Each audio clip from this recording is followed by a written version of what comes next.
लोग पढ़ेंगे DC load line.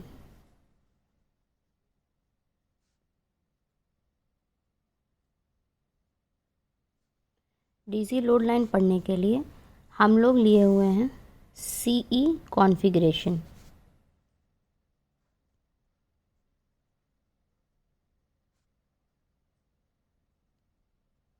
CE configuration में हम लोग क्या लिए हुए हैं, अपने ट्रांजिस्टर को लिए हुए हैं और इसी के ऊपर में हम लोग डीसी लोड लाइन पढ़ेंगे। डीसी लोड लाइन जो है वो बेसिकली एक लाइन होता है जो कि हम लोग आउटपुट कैरेक्टरिस्टिक्स पे ड्रॉ करते हैं, जिसके बेसिस से हम लोग क्या निकालते हैं, Q point. This Q point is basically operating point, और ये ऑपरेटिंग पॉइंट जो होता है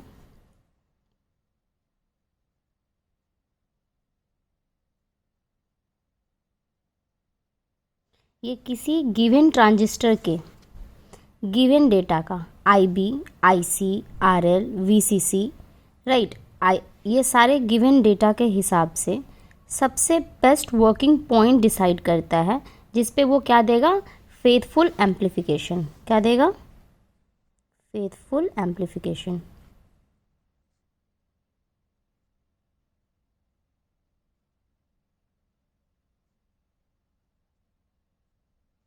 ठीक है, तो अब हम लोग क्या करेंगे, डीसी लोड लाइन अगर हमको आउटपुट कैरेक्टरिस्टिक पे प्लॉट करना है तो हम लोग पहले क्या करेंगे, आउटपुट वाला जो सर्किट है उसको कंसिडर करेंगे। क्लियर, आउटपुट वाले में जो भी हम लोग का सर्किट है उस पर हम लोग क्या करेंगे, सबसे पहले केवीएल अप्लाई करेंगे। तो हम लोग यहाँ पे स्टार्ट कैसे करते हैं, अप्लाई केवीएल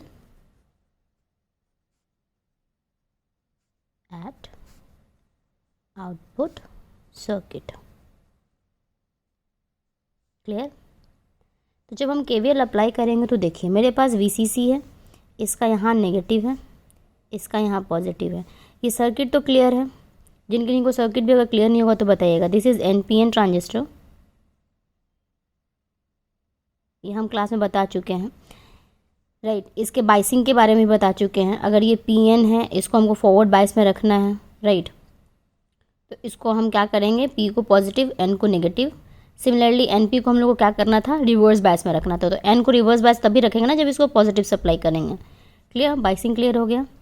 इस बाइसिंग के साथ में हम लोग यहाँ पे क्या प्रोवाइड किए हैं, AC सिग्नल, जिसको हम लोग को क्या करना है, एम्पलीफाई करके यहाँ पे इसे इसके क्रॉस हम लोग को मिलेगा, but that is not our concern right now.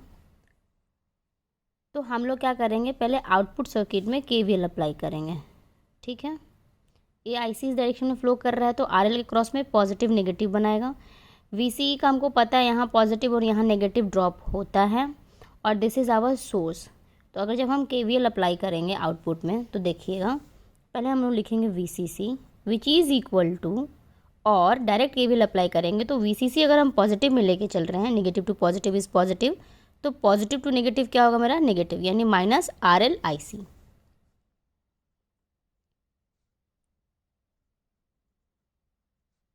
Negative होगा फिर से किसका, क्योंकि ये पॉजिटिव से नेगेटिव जा रहे हैं, VCE। सबका सम क्या होता है, 0। ये हो गया तुम्हारा KVL अप्लाई। क्लियर, तो अब हम VCC को क्या लिख सकते हैं, ICRL प्लस VCE। ये मेरा बन गया इक्वेशन 1। इसी इक्वेशन पे हम लोग को पूरा काम करना है। ठीक है, कैसे पूरा काम करना है, हम लोग इस इक्वेशन से, इस गिवन इक्वेशन से 2 पॉइंट आराम से निकाल सकते हैं। उस 2 पॉइंट निकालने के लिए हमको सबसे मैक्सिमम, सबसे मिनिमम, हर एक केस को लेके काम करना होगा। कैसे, वो हम अभी ये देखेंगे।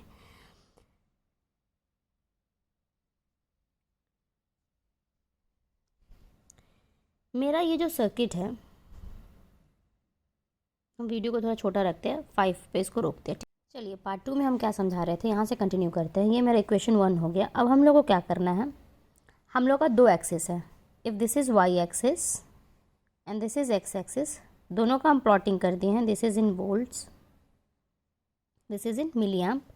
मेरा जो ग्राफ है उसमें IB यहाँ पे 50 माइक्रो एम्पियर है, this is 40 micro, this is 30 micro ampere, this is all are ampere, right. तो अब हम कह रहे हैं कि मेरा जो कोई भी स्ट्रेट लाइन बनेगा उसका इक्वेशन क्या होता है, y is equal to M X plus C, right. m मेरा क्या होता है, स्लोप, x मेरा x एक्सिस का वैल्यू होता है, c मेरा कोई भी कांस्टेंट होता है जिस कांस्टेंट से वो शिफ्ट हो रहा होता है straight line, and this is y जिसका इक्वेशन हम लोग इसके टर्म्स में लिख रहे होते हैं। यही स्ट्रेट लाइन हम लोग को प्लॉट करना है, बट उसको प्लॉट करने के पहले हम रैंडम कोई भी पॉइंट्स तो ले नहीं सकते हैं, राइट। तो इसके लिए हम लोग क्या करते हैं, हम लोग ऐसा 2 पॉइंट लेते हैं जिसमें मेरा x एक्सिस 0 हो, y एग्जिस्ट करे। ये पॉइंट मेरा कहाँ आएगा, जब मेरा x 0 है y एग्जिस्ट करेगा, यानी x मेरा इस लाइन पे पूरा 0 होता है लेकिन y एग्जिस्ट करेगा कहीं पे, ठीक। एक पॉइंट हम लोग और क्या बना सकते हैं, वो होगा कि मेरा x एग्जिस्ट करेगा लेकिन y 0 रहेगा।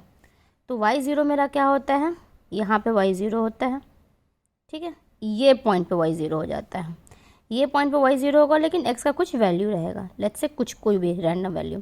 ये 2 पॉइंट हम लोग ईजिली निकाल सकते हैं, कैसे, ये अज्यूम करके कि मेरा IC एक टाइम पे सबसे 0 रहेगा, मिनिमम तो यही हो सकता है ना 0, राइट। और एक टाइम पे हम लोग कहेंगे कि VCE मेरा 0 है, VCE मेरा को पूरा पूरा 0 है, मतलब जो भी मेरा ये सप्लाई हो रहा है वो पूरा पूरा मेरा लोड पे ही यूटिलाइज हो जा रहा है, तो हम कहेंगे कि मेरा VCE 0 है, क्लियर। तो ये 2 कंडीशन से हम 0y और x0 कोऑर्डिनेट निकाल सकते हैं।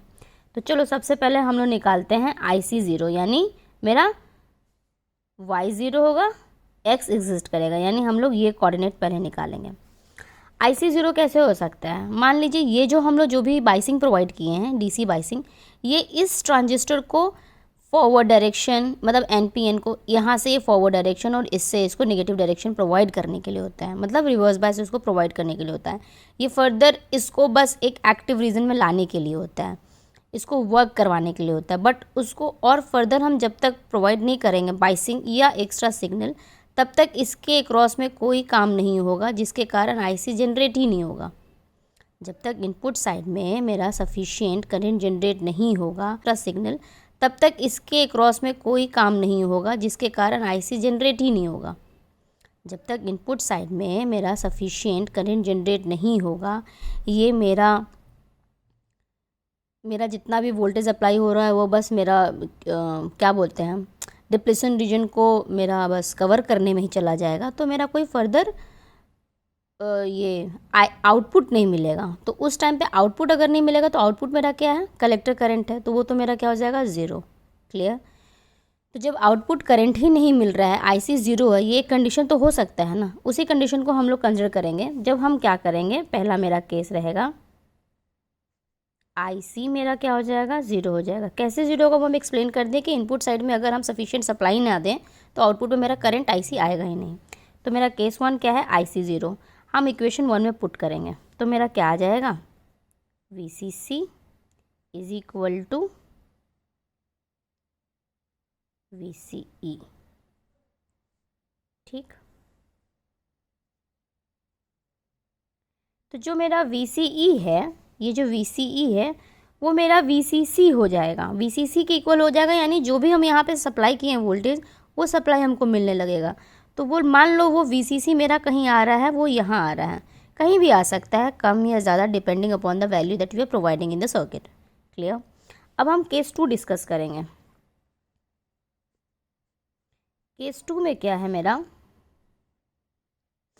यहाँ पे हम क्या करेंगे, VCE को 0 करेंगे। VCE को 0 करना मतलब मेरा जितना भी ये यहाँ से ड्रॉप उठा रहा है, मतलब ये जितना भी वोल्टेज सप्लाई कर रहा है, ये 0 ले रहा है, सारा का सारा ड्रॉप यहाँ हो रहा है। इक्वेशन से क्या पता चल रहा है, VCC minus this drop is equal to 0, और VCC is equal to ICRL plus VCE। जब यही 0 हो जाएगा, यानी VCC पूरा पूरा किसके बराबर हो गया, इसके बराबर हो गया। तो अब हम यही सेम कंडीशन इक्वेशन 1 में पुट करेंगे तो मेरा क्या आ जाएगा, VCC is equal to ICRL and this is 0, clear. तो IC की वैल्यू क्या आएगी, वो आएगी VCC अपॉन RL, क्लियर। तो मेरा ये जो पॉइंट होगा वो क्या आएगा, VCC अपॉन RL। क्यों, क्योंकि यहीं पे तुम्हारा VCE 0 है, इसी लाइन पे ना। तो मेरा ये 2 पॉइंट मिलता है, इसी 2 पॉइंट को जब हम जोड़ देंगे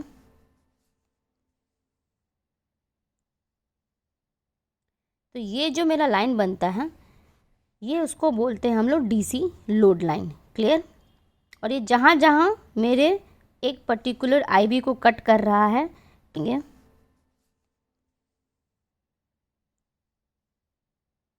तो ये जो मेरा लाइन बनता है ये उसको बोलते हैं हम लोग डीसी लोड लाइन। क्लियर। और ये जहाँ जहाँ मेरे एक पर्टिकुलर आईबी को कट कर रहा है, तो ये समझ लो आउटपुट कैरेक्टरिस्टिक्स के हिसाब से ये पॉइंट इस पर्टिकुलर आईबी के लिए बेस्ट क्यू पॉइंट होगा, बेस्ट ऑपरेटिंग पॉइंट होगा। क्लियर। तो हम लोग डीसी लोड लाइन पढ़ लिए। उसमें क्या होता है, एक छोटा सा सिग्नल हम लोग प्रोवाइड कर रहे होते हैं जिसको हम लोग स्टडी करना होता है कि इसके क्रॉस कितना आता है। बट वो सिग्नल एक्चुअल में हम लोग प्रोवाइड इसलिए नहीं करते क्योंकि हम लोग को एक टाइम पे आईसी भी ज़ीरो रखना रहता है, तो इट्स बेटर कि नॉट प्रोवाइड दिस सिग्नल। बस ये सर्किट हम इसलिए बता दिए हैं कि हम आपको बता सकें कि बाइसिंग के साथ में हम लोग एक्चुअल सप्लाई कहाँ करते हैं और एक्चुअल हम लोग लोड लेते किसके क्रॉस में हैं। ठीक है। तो ये हो गया आप लोग का डीसी लोड लाइन का कॉन्सेप्ट।